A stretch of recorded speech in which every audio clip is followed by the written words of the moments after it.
कहूना अच्छा कुमार संभव किए लिखिले रघुवंश मेघदूत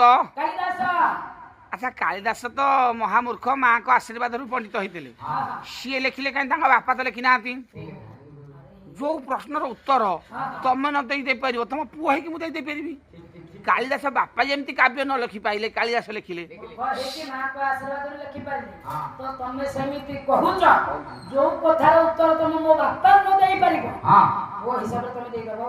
दादी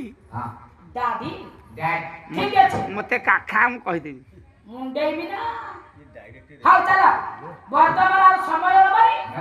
आमे राज दरबार को चली जिबा चलो चलो समय नहीं वर्तमान फोन रो कहले पूरा कह दे बाबू आ काहे कि मु टाइम नहीं आ काहे टाइम संगे संगे आज्ञा चली गले राज दरबार बोलो कहले आज्ञा मणिमा मणिया की प्रश्न पचार साधारण प्रश्न हां हां आ मो पुआ को उत्तर कह देबो पुआ को उत्तर कहि देबो तुम पुआ हां तुम ताको बापा की उत्तर कर पाले तुम पुआ कहि दो सेटा कहूछ कहि देबो जदी न कहि परिबो हां तब शास्ति देबो